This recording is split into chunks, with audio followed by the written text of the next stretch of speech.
So we are back once again, and I'm pushing this book, and it's very, very important to me personally. I'm a Baal Tshuva. I was born, as I said before, the day after Hitler shot himself. I have reached the milestone of an octogenarian. I remember back in my life, because of that, I can transfer back to my grandparents who were born in the 1800s. My father's father was born in 1864 and everybody else around 1876, and somehow they got out of Russia and they wound up in the United States. Now, in the old country, Rabbi Wein used to use this phrase. He says that the group that came over from Europe was like a mile wide and an inch deep. Poverty in Europe had led to the fact that very few people, other than their traditions, really understood the Torah, what was going on in the Torah, the direction of the Torah. My father's a Raphael. Because his parents, I'm a fourth generation American, that his parents came to the U.S. so early, way before the 1905 group, which my mother's family came from, and my mother-in-law's family came from, and my father-in-law's family, which came a little bit later from 1905. There's a tremendous difference there, because there were no mikvahs and there were no yeshivas. There was nothing. Maybe some places in New York you could find that, but it was impossible. And my father, Zechron Baruch, really came out, grew up without any kind of Jewish education. He couldn't really tie Aleph to a base. He just didn't have it. He's a wonderful person, but he didn't know anything. Now, my mother, on the other hand, came from an Orthodox family, and her mother was very, very particular. That she would not eat at our house unless my mother kept kashrus. Now, that was a linchpin for them in those days. And I know that my mother actually always felt that she was Orthodox, but on the other hand, she didn't keep Shabbos. She didn't know from that. She didn't know. Didn't go that far. They went to public school. She lit lights on Friday night. She had a Friday night meal. But it wasn't a Shabbos that we have today, but it was a sympathetic idea. So the fact that the Jewish people are surviving in a situation where now, so where could my father go to the temple, which is the Reformed temple, and feel at least minimally comfortable in a situation where he didn't know how to read Hebrew at all or know any Torah at all? So therefore we were all, along with the whole generation, my friend used to call them the lost generation, who had no Torah in their lives. They just didn't know it. And instead, they went to Reform, reading a book. Let's see if I still have it around. It's called Zion in the Valley. And remember, I'm from St. Louis. St. Louis is a big valley. And it's a very rich area physically. At any rate, Reform became very, very powerful there. The children of all of the people who were originally Orthodox became Reform, which meant that you came to synagogue twice a year, or Rosh Hashanah and Yom Kippur. And on special occasions, if there was a bar mitzvah, that was it. The Reform is boring. I mean, how much can you get out of an organ and a choir of Gentiles singing? How can you put some Jews into the choir? How can you bring a cello in? How can you bring guitar music? This is not Judaism. That's not where it's at. So therefore, we're in a transition right now. Who is going to survive Reform? Reform has become a leftist, pro-homosexual, pro-rainbow coalition, if you like, force. Of course, people don't go to the Reformed temple very often, like I said, twice a year. That lugs, or what's the right word? That ties the Jewish people to a Gentile society, because basically we're, as they said in Germany, we are Germans of different persuasions. Well, here we're the Americans of different persuasions. And it really explains a lot about the left's hold on the Jewish people today. That's where we're listening. So, more than anything, I want to reach the audience of those people who have been exposed to reform. And conservatives is the same thing, because once you, even though they have many of the rituals of Orthodox Judaism, but they don't keep the Sabbath, and kashrus is not particularly important there, although they think it is, but they don't really practice it. So the why and how of the Jewish people, that's where we're at today. I call heaven and earth to witness to you this day. I have put before you life and death, blessing and curse. Choose life. Choose the Torah. Choose the way of our fathers, so that you and your offspring will live to full self-actualization as a Torah Jew. Now this book, that's why this book is so important, because what happened as a result of reform, gentilization of the Jewish community, we don't really know who we are anymore. So the story of Jewish survival, unique and amazing as it is in human history, is not our essential story. Our essential story is based on the worldview that began with Abraham, which we have only briefly touched upon. As we will now see, the Jewish worldview explains and predicts both the mystery of the Jews and the reaction against them. Let's explore what Jews have traditionally said about their identity, philosophy, and mission. Jewish thought is rich and deep, so bear with me, as this exercise will take a few pages to unravel. We will see that the Jewish people are indestructible, even though we have reform in our midst, because they are essential in helping the world fulfill its purpose, and so God's plan requires an indestructible people. It's very important for us to know who we are. But first, a caveat. In these few pages, for several reasons, we cannot do justice to the scope and depth of years and ideas that have occupied the Jewish people for thousands of years. The ideas are so vast that they have engaged the cleverest Talmudic minds of each generation in lifetime learning efforts. Yet these scholars feel they have barely scratched the surface. Simplifying these complex concepts may even be a disservice. Any translation of Hebrew into English loses the nuance of meaning. Who knows how to read Hebrew today? We have, let's say there's 5 million Jews in the United States. 80% of those people, now the number is declining and it's going up on the Torah side, but by the same token, 80% of the Jewish people really are not fluent in being able to read the Jewish order of prayers. Misconceptions abound before we even begin due to our cultural association of Judaism with religion and Jewish thought with theology, when the Torah is neither. It's not thought, it's not theology. Judaism is not a religion as commonly understood, nor is Jewish philosophy merely theology.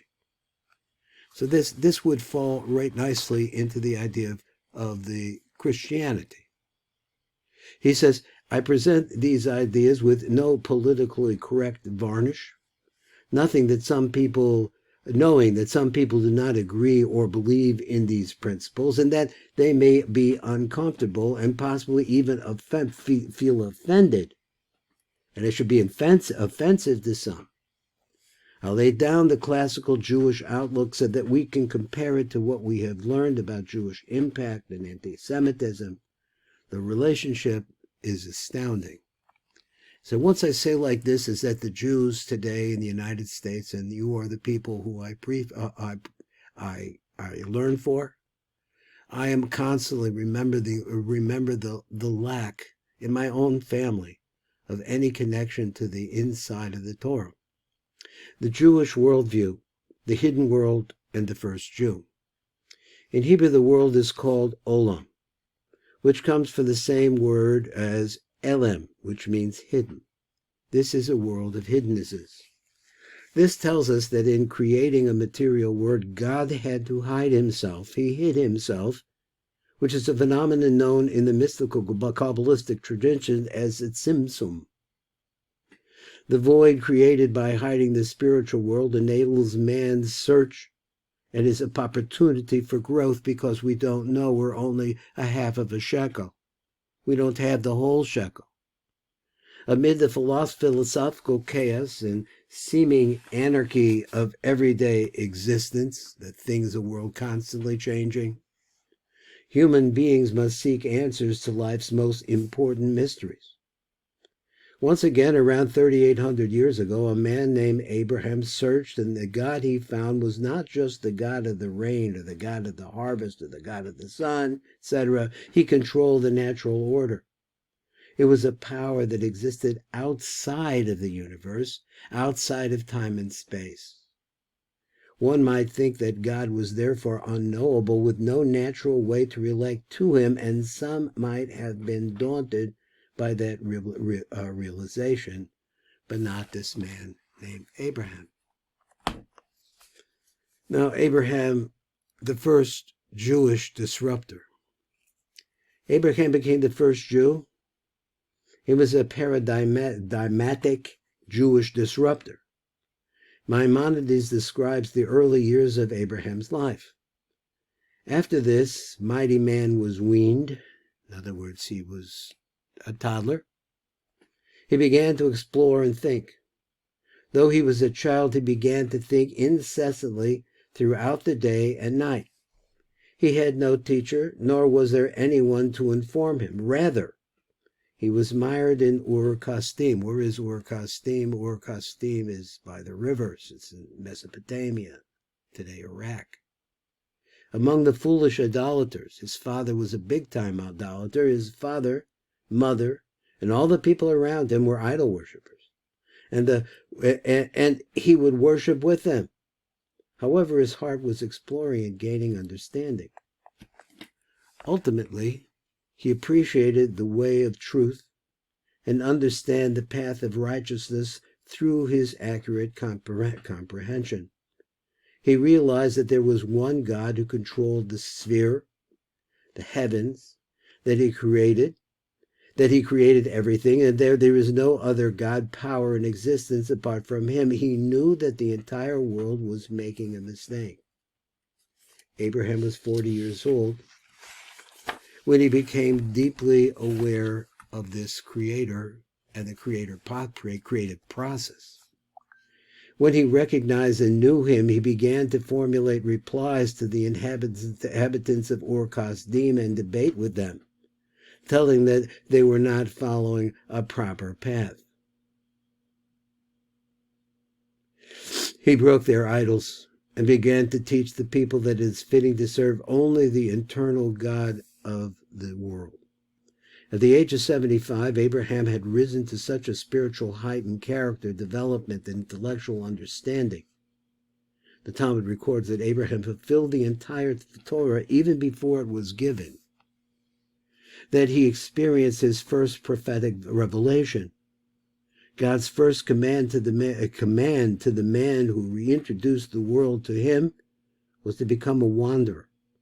And God said to Abram, that his name was originally Abram, "Go, leave your native land, your birthplace, and your father's home, to a land that I will show you." So the phrase in Hebrew is lech lecha, go for yourself. Go, God said, which means go forth, and implies that going will be good for your own good. What seemed at first like a punishment, that he's kicked out of his home, punishment of exile from the life and world he knew, was actually a carefully designed personal growth program for Abraham. The challenges and tests ahead of him, including this one, were designed to help him achieve personal greatness and self-actualization. Abraham probably needed God's reassurance to leave everything behind. And God promised that his family would continue his work and be a blessing to all humanity. A quote, "I will make you a great nation, and I will bless you. I will make your name great, and you shall be a blessing. I will bless those who bless you and curse those who curse you. Get ready, world. And all the families of the earth shall be blessed through you. To accomplish the mission that he was assigned, Abraham would have to trust God. He had no idea. To go on a difficult spiritual journey without a clear destination. This was to become the archetypal Jewish and human journey. Abraham accepted God's command and took his family to Canaan, which is Israel. It was a phase that would carry him from a wandering exile to becoming the father of all monotheistic religions. He set out to live in a relationship with a living God, a loving God, who created him. So follow the ethical principles that derive from this worldview and to teach his discoveries to everybody. By asking the ultimate existential questions and making a total commitment to live with the answers no matter what their consequence, Abraham chose his destiny. He chose to be 100% accountable to God. And that decision enabled him to become the father of a people who would be expected and challenged to continue the important and perilous journey. We are on that path. Even if we go to Reform twice a year. Even if we eat non-kosher food all the time. And we love that Burger King.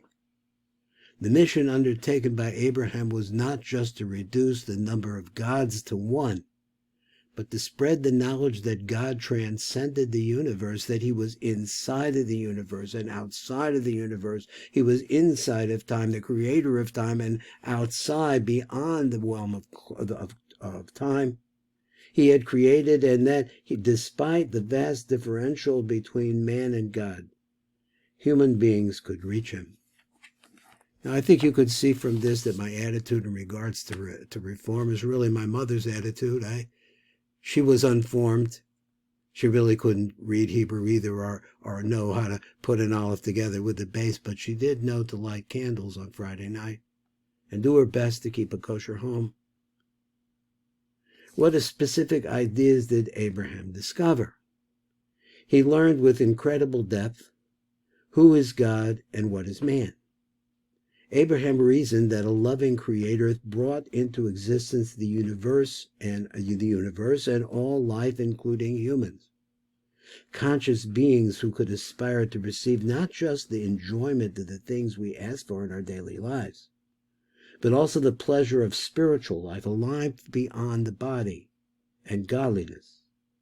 He understood that there is nothing we can offer God. Everything in the universe already belongs to him. God did not create mankind so that we would give him things like sacrifices, praises, or prayers. Although we do this. Nor did he need us to build things or send him checks. Abraham grasped that man does not supply God with his needs. What we give God is someone he can give to. Now, understand that is the word receptacle, or in Hebrew the word kli, to make ourselves into a vessel to receive his life. King David sang of how God created the world with many types of creatures, beings of pure spirit. And incidentally, if I haven't said it, and I should write it all the time, buy this book. Give it to your friends. It's something extremely important, especially today, and for people from my background, known as angels and creatures of flesh or animals. But the goal of the purpose was man, a hybrid being of spirit and flesh, whose resultant free will could bridge the worlds of the physical and the spiritual and create something new and awesome. A divine soul was breathed into a material body. Man is made in the Tselem Elokim, the image of God. Now, the word Tselem in Kabbalah has deeper meanings. But physically, he is a biological creature with the same impulses and drives as any animal. Man is therefore pulled internally in two opposing directions and become either one. This unique spirit animal that God made can can enjoy all the sensory pleasures of life, which also contemplating the nature of existence. While also contemplating the nature of existence, he is free to choose his life's path and make the moral and philosophical decisions that will define him and the world. Spiritual soul that God miraculously granted onto a physical body reaches instinctively for a hidden world and a spiritual connection beyond the earth and sky. While the body is driven by the animalistic desires that pull a human being into the depths of the material world, Rabbi Simon Jacobson gives an analogy. Look closely at the flame of a candle, and you will see an approximation of your soul. Well, this is a meditation you could do. The flame licking the air, reaching upward as if toward God, and yet the wick pulls it back to earth. Similarly, your soul is constantly reaching upward, while your body holds you back with its insistence demand for physical sustenance or gratification. The question for each of us is, do we choose to be the flame that rises upward, or the wick that holds us down?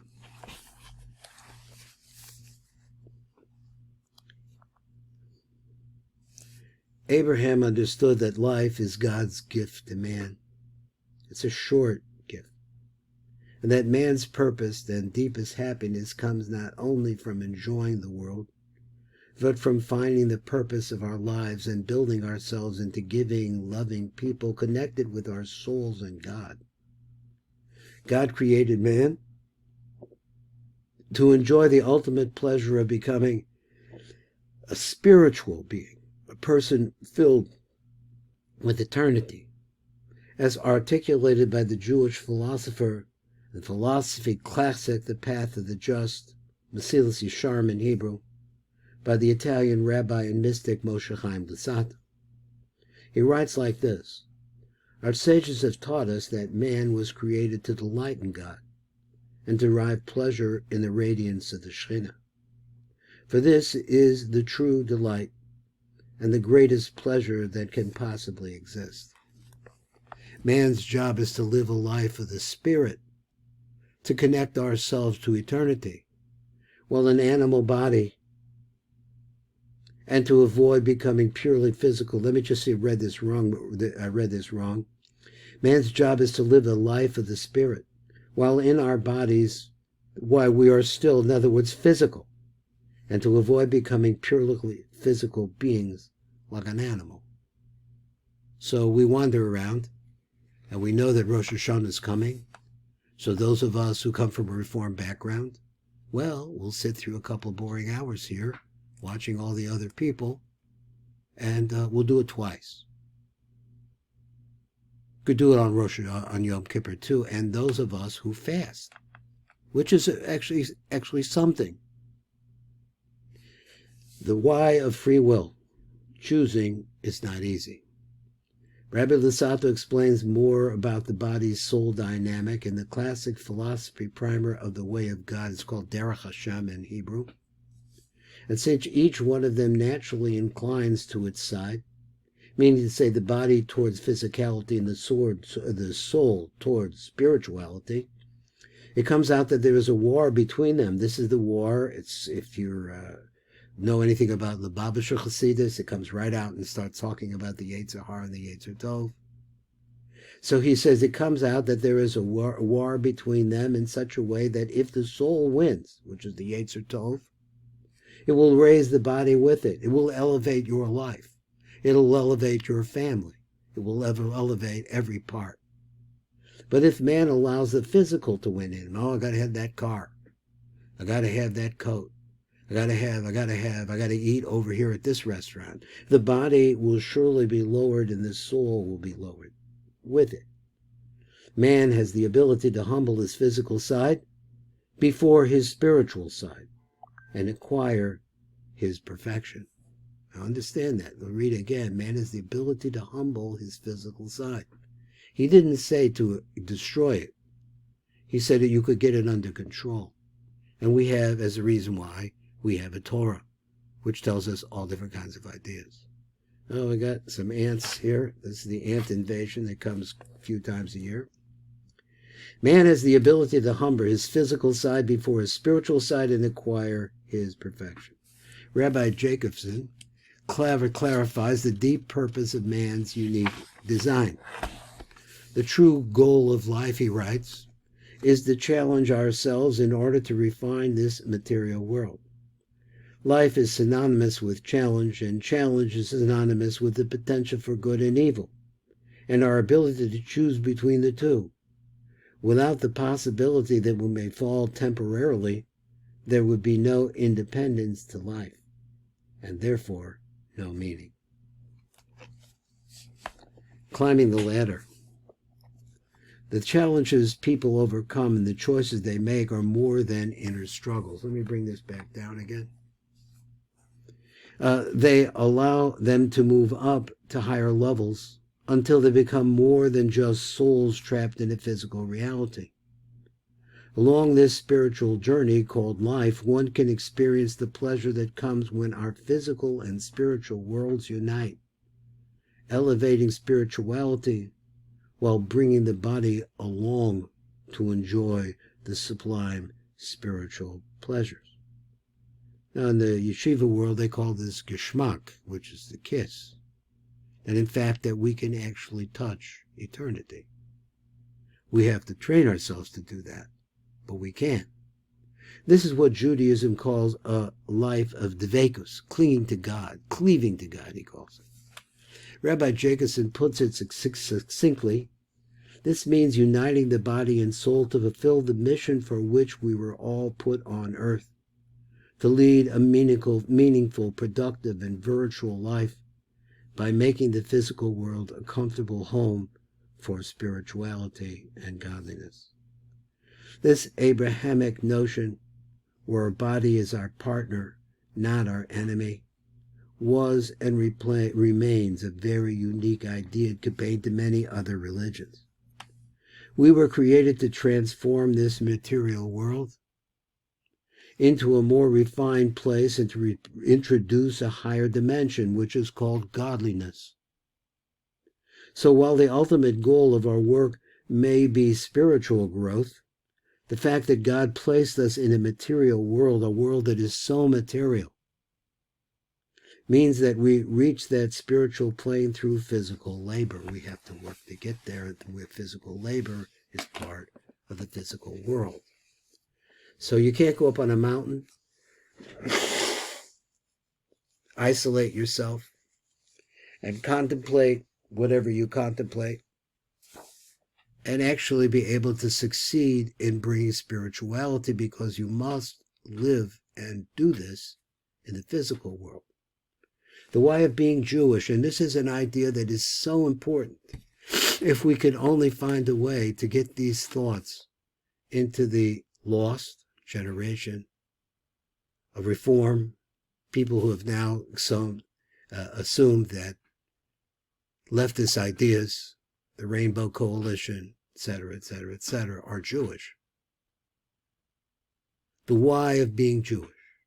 Abraham chose a life of the spirit that has infinite potential, but that also includes a rigorous demand to refine a person's ethical and moral character. He was asked to become holy, to bring God's light into the world, and to establish a family that would become a people whose conduct and teachings would sanctify God's name in this world. The great 18th century Talmudist Rebbe Chaim of Volozhin, he was the Talmud Muvchak, the most important Talmud of the Gaon of Vilna, explains in his seminal work of Jewish philosophy and mysticism, which is called Nefesh HaChaim, that sanctification, transforming the self and the world to holiness, is the highest opportunity of life. Now, the word nefesh refers to a level of our souls. This is the meaning of God created man in his image. That just as God is the one who empowers all existence in all of the worlds, physical and spiritual, arranging and controlling them all each moment per his will, the world continues to turn. Who got it turning? Why do we go around in a circle? Why is the world a ball? Similarly, God willed it that man is enabled to exert control such that he is the one who opens and closes a myriad of powers and worlds according to the detail of his behavior and all that he does each moment through his actions, speech, and thoughts. Abraham chose this life because he understood that the actualization of human potential to this high level was our purpose. It was the reason that God created man with an eternal soul. Thus, his children, the Jewish people, were tasked as messengers to help humanity in their journey of self-actualization and self-transformation, to make their lives in the world of a spiritual abode. This is the why of being Jewish. So we're going to stop here for this moment, and we're going to make this for another share for another day, and continue on. This book is very important to me. That's the reason why I'm pursuing it. I have a new idea about how I want to do some of these readings in English. But let's not fool ourselves. I'm talking about talking to people, everyone, of course, but the Jewish people who come from my background, who got dressed up, cleaned themselves up a little bit, put on a suit, and went to the Reformed temple to listen to the rabbi give a book report. In my case, I was at a synagogue at that time. That Reformed temple, the United Hebrew Temple in St. Louis, was the largest Reformed temple west of the Mississippi. What a big deal. And it was boring. But you had to do that. That was your way, twice a year. Let's go on, and we'll see you at the next year. This is Baruch Fleischman. We're learning at the Tikkun Elevator Kollel.